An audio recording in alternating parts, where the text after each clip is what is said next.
ಎಲ್ರಿಗೂ ನಮಸ್ಕಾರ. ನಿಮಗೆಲ್ರಿಗೂ ಗೊತ್ತಿರ್ಬೋದು, ಡ್ರೈವಿಂಗ್ ಲೈಸೆನ್ಸ್ ಮಾಡಬೇಕು ಅಂದರೆ ಮೊದಲು ನೀವು RTO ಆಫೀಸ್ಗೆ ಹೋಗಬೇಕಾಗುತ್ತೆ. ಅಲ್ಲಿ ನೀವು ಟೆಸ್ಟ್ ಡ್ರೈವ್ನ ಕೊಡಬೇಕು. ನಂತರನೇ ನಿಮ್ಮ ಡ್ರೈವಿಂಗ್ ಲೈಸೆನ್ಸ್ ಅಪ್ರೂವ್ ಆಗುತ್ತೆ. ಆದರೆ ಇತ್ತೀಚೆಗೆ ಅಂದರೆ ಜೂನ್ 1ರಿಂದ ಡ್ರೈವಿಂಗ್ ಲೈಸೆನ್ಸ್ ರೂಲ್ಸ್ ಒಳಗಡೆ ಕೆಲವೊಂದು ಚೇಂಜಸ್ ಮಾಡಿದ್ದಾರೆ. ಡ್ರೈವಿಂಗ್ ಲೈಸೆನ್ಸ್ ಮಾಡ್ಸೋಕ್ಕೆ ಮೊದಲು ಪ್ರೊಸೆಸ್ ಯಾವ ಥರ ಇತ್ತು, ಈಗ ಏನೆಲ್ಲ ಚೇಂಜಸ್ ಆಗಿದೆ ಅಂತ ನಾವು ಈ ವಿಡಿಯೋದಲ್ಲಿ ನೋಡ್ಕೊಂಡು ಬರೋಣ. ನ್ಯೂ ಡ್ರೈವಿಂಗ್ ಲೈಸೆನ್ಸ್ ರೂಲ್ಸ್ 2024 ಇದರ ಬಗ್ಗೆ ಮಾತಾಡೋಣ.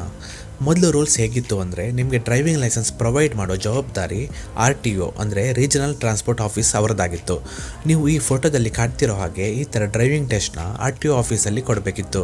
ನೀವು ಪ್ರಾಪರಾಗಿ ಬೈಕ್ ಅಥವಾ ಕಾರ್ನ ಡ್ರೈವ್ ಮಾಡ್ತಿರೋ ಇಲ್ವೋ ಅಂತ ಟೆಸ್ಟ್ ತಗೊಳ್ಳೋದು RTO ಆಫೀಸರ್ಸ್ ಕೆಲಸ ಆಗಿತ್ತು. ಆದರೆ ಈಗ ಕೆಲವೊಂದು ಇಂಪಾರ್ಟೆಂಟ್ ಚೇಂಜಸ್ನ ಮಾಡ್ತಾ ಇದ್ದಾರೆ. ಈ ಎಲ್ಲ changes ministry of road and ಟ್ರಾನ್ಸ್ಪೋರ್ಟ್ನಿಂದ ಅಪ್ರೂವ್ ಆಗಿದೆ. ಮೊದಲು ರೂಲ್ಸ್ ಹೇಗಿತ್ತು ಅಂದರೆ, ನಿಮಗೆ ಲೈಸೆನ್ಸ್ ಬೇಕು ಅಂದರೆ RTO ಆಫೀಸ್ ಹೋಗಿಬಿಟ್ಟು ಅಪ್ಲಿಕೇಶನ್ ಕೊಡಬೇಕಿತ್ತು. ಅಲ್ಲಿ ನೀವು ಬಹಳಷ್ಟು ಡಾಕ್ಯುಮೆಂಟ್ಸ್ನ ಸಬ್ಮಿಟ್ ಮಾಡಬೇಕಾಗ್ತಿತ್ತು.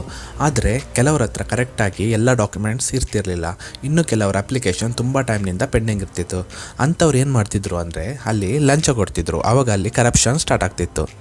ಕೆಲವೊಂದು ಸಲ ನೀವು ನೋಡಿರ್ಬೋದು, ಡ್ರೈವಿಂಗ್ ಟೆಸ್ಟ್ ಪಾಸ್ ಆಗಿಲ್ಲ ಅಂದರೂ ಕೆಲವರಿಗೆ ಲೈಸೆನ್ಸ್ ಸಿಗ್ತಿತ್ತು. ಈ ಥರದ ಕರಪ್ಷನ್ನ ಸ್ಟಾಪ್ ಮಾಡಬೇಕು ಅಂತ ministry of road and transport ಕಡೆಯಿಂದ ಕೆಲವೊಂದು ಇಂಪಾರ್ಟೆಂಟ್ ಚೇಂಜಸ್ ಮಾಡಿದ್ದಾರೆ. ಇದರಲ್ಲಿ ಫಸ್ಟ್ ಚೇಂಜಸ್ ಏನು ಅಂದರೆ, no RTO driving test required. ಅಂದರೆ ನೀವು ಡ್ರೈವಿಂಗ್ ಟೆಸ್ಟ್ ಕೊಡೋಕ್ಕೆ RTO ಆಫೀಸ್ಗೆ ಹೋಗೋ ಅವಶ್ಯಕತೆಯೇ ಇಲ್ಲ. ನೀವು ನೋಡಿರ್ಬೋದು, ಈಗ ಕೆಲವೊಂದು ಪ್ರೈವೇಟ್ ಡ್ರೈವಿಂಗ್ ಸ್ಕೂಲ್ಗಳು ಕಾರ್ ಅಥವಾ ಬೈಕ್ನ ಕಲಿಸ್ತಾ ಇದ್ದಾರೆ.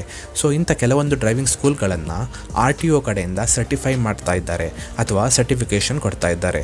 ಸೊ ನೀವು ನಿಮ್ಮ ಹತ್ತಿರದ ಡ್ರೈವಿಂಗ್ ಸ್ಕೂಲ್ಗೆ ಹೋಗಿಬಿಟ್ಟು ಟೆಸ್ಟ್ ಕೊಡ್ಬೋದು ಅಥವಾ ಡ್ರೈವ್ ಮಾಡಿ ತೋರಿಸ್ಬೋದು. ನಂತರ ಅವರ ಕಡೆಯಿಂದ ನಿಮಗೆ ಒಂದು ಸರ್ಟಿಫಿಕೇಟ್ ಸಿಗುತ್ತೆ.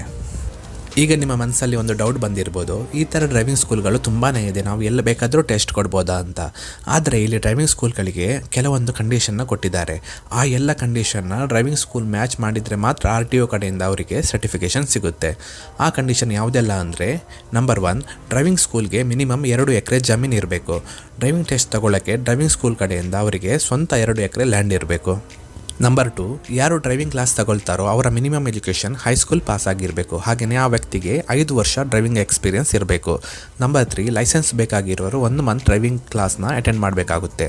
ಅಂದರೆ 29 ಅವರ್ಸ್ ಪ್ರಾಕ್ಟಿಕಲ್ ಆಗಿ ವೆಹಿಕಲ್ ಡ್ರೈವಿಂಗ್ ಕಲಿಬೇಕಾಗುತ್ತೆ. ಕಲಿತ ಮೇಲೆ ಅಲ್ಲೇ ನೀವು ಡ್ರೈವಿಂಗ್ ಟೆಸ್ಟ್ನ ಕೊಡ್ಬೋದು. ಫೀಸ್ ಸ್ಟ್ರಕ್ಚರಲ್ಲೂ ಕೆಲವೊಂದು ಚೇಂಜಸ್ ಮಾಡಿದ್ದಾರೆ. ಈ ಹೊಸ ರೂಲ್ಸ್ ಒಳಗಡೆ ಕೆಲವೊಂದು ಚೇಂಜಸ್ ಇದೆ. ಲರ್ನರ್ ಲೈಸೆನ್ಸ್ಗೆ 200 ರೂಪೀಸ್, ಲರ್ನರ್ ಲೈಸೆನ್ಸ್ ರಿನ್ಯೂವಲ್ಗೆ 200 ರೂಪೀಸ್. ನೀವು ಇಲ್ಲಿ ಟೇಬಲಲ್ಲಿ ಎಲ್ಲ ಫೀಸ್ನ ಚೆಕ್ ಮಾಡ್ಕೋಬೋದು. ಈಗ ಸೆಕೆಂಡ್ ಪಾಯಿಂಟ್ಸ್, ಪೆನಾಲ್ಟೀಸ್ ಬಗ್ಗೆ ನೋಡೋಣ. ಹೊಸ ರೂಲ್ಸ್ ಒಳಗಡೆ ಟ್ರಾಫಿಕ್ ಫೈನ್ಸಲ್ಲಿ ಕೆಲವೊಂದು ಚೇಂಜಸ್ ಮಾಡಿದ್ದಾರೆ. ಡ್ರೈವಿಂಗ್ ಲೈಸೆನ್ಸ್ ಇಲ್ಲದೆ ಯಾರಾದರೂ ಡ್ರೈವ್ ಮಾಡಿ ಸಿಕ್ಕಾಕೊಂಡ್ರೆ ಅವರಿಗೆ 2000 ರೂಪೀಸ್ ಪೇ ಮಾಡಬೇಕಾಗುತ್ತೆ.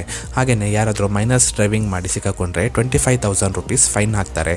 ಈ ಫೈನ್ನ ಮೈನರ್ಸ್ ಯಾರು ಡ್ರೈವಿಂಗ್ ಮಾಡಿರ್ತಾರೋ ಅವರ ಪೇರೆಂಟ್ಸ್ ಮೇಲೆ ಇಂಪೋಸ್ ಮಾಡ್ತಾರೆ. ಈಗ ಸುಮಾರು ರಾಜ್ಯಗಳಲ್ಲಿ ಈ ಹೊಸ ರೂಲ್ಸ್ ಜಾರಿಗೆ ಬಂದಿದೆ. ಸೊ ಕರ್ನಾಟಕದಲ್ಲೂ ಆದಷ್ಟು ಬೇಗ ಈ ರೂಲ್ಸ್ ಅಪ್ಲೈ ಆಗುತ್ತೆ. ಆದರೆ ಆನ್ಲೈನಲ್ಲಿ DLಗೆ ಅಪ್ಲೈ ಮಾಡೋ ಪ್ರೊಸೆಸ್ ಎಲ್ಲನೂ ಸೇಮ್ ಇದೆ, ಏನೂ ಚೇಂಜಸ್ ಇಲ್ಲ. ಪರಿವಾಹನ್ ವೆಬ್ಸೈಟ್ಗೆ ಹೋಗಿಬಿಟ್ಟು ಅಪ್ಲೈ ಮಾಡ್ಬೋದು ನೀವು. ನನ್ನ ಈ ಯೂಟ್ಯೂಬ್ ಚಾನಲಲ್ಲಿ ಎಲ್ಲೆಲ್ಲರಿಗೆ ಹೇಗೆ ಆನ್ಲೈನಲ್ಲಿ ಅಪ್ಲೈ ಮಾಡೋದು, ಹಾಗೆಯೇ DLಗೆ ಹೇಗೆ ಆನ್ಲೈನಲ್ಲಿ ಅಪ್ಲೈ ಮಾಡೋದು ಅಂತ ಸಪರೇಟ್ 2 ವೀಡಿಯೋನ ಮಾಡಿದ್ದೇನೆ. ಅದನ್ನು ನೋಡಿಬಿಟ್ಟು ನೀವು ಮನೆಯಲ್ಲೇ ಕೂತು ಡ್ರೈವಿಂಗ್ ಲೈಸೆನ್ಸ್ಗೆ ಅಪ್ಲೈ ಮಾಡ್ಬೋದು. ಈ ವಿಡಿಯೋ ನಿಮಗೆ ಇಷ್ಟವಾಗಿದ್ದಲ್ಲಿ ನಮ್ಮ ಚಾನಲ್ನ ದಯವಿಟ್ಟು ಸಬ್ಸ್ಕ್ರೈಬ್ ಮಾಡಿ. ಧನ್ಯವಾದಗಳು.